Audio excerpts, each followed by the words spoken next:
আমি আপনাদেরকে সতর্ক করতে চাই এই বলে, বিশেষ একটি কিংবা দুটি দল নির্বাচনে প্রচণ্ডভাবে কারচুপি করার চিন্তাভাবনা করছে তারা, এবং তারা প্রশাসনিক কুয়ের মাধ্যমে নির্বাচনের ফলাফলকে ঘুরিয়ে দেওয়ার চেষ্টা করছে। আপনারা আন্দাজ করতে পারছেন কি আমি জানি না, আপনারা বুঝতে পারছেন কি সেটাও আমি জানি না, কিন্তু আমার যা ধারণা, আমার যে উপলব্ধি, আমি বুঝতে পারছি তাদের কথাবার্তা, কাজে, কর্মে পরিষ্কার বোঝা যাচ্ছে একটি দুটি দল বিশেষ করে তারা নির্বাচনের ফলকে কারচুপির মাধ্যমে সেই হাসিনার মতোই আবারও একটি অপকর্ম করার চেষ্টা করবে।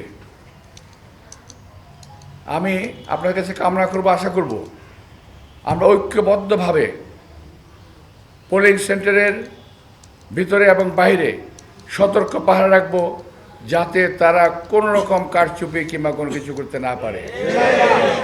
আমাদের পোলিং এজেন্টরা ভিতরে ঢুকবে এবং রেজাল্ট শিট নিয়ে বের হয়ে আসবে। এবং খেয়াল রাখতে হবে, এই সরকারের সময় এখন প্রশাসনে একটি গ্রুপ এখন শক্তিশালী, যারা আওয়ামী সমর্থিত, কিন্তু যারা আওয়ামী লীগের লোক, কিন্তু বর্তমানে একটি বিশেষ গোষ্ঠীকে তারা সমর্থন দেওয়ার চেষ্টা করছে।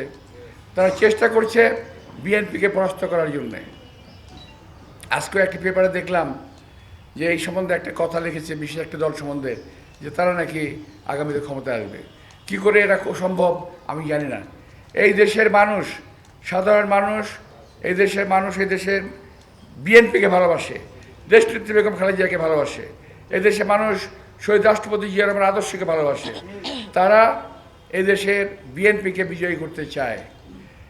সেই বিজয়ের ফল যাতে কেউ নষ্ট করতে না পারে, বিএনপির প্রতিটি নেতা কর্মী, প্রতিটি দেশপ্রেমিক নাগরিককে আমি উদাত্ত আহ্বান জানাবো, এই সমস্ত অপশক্তিকে আপনারা প্রতিহত করবেন।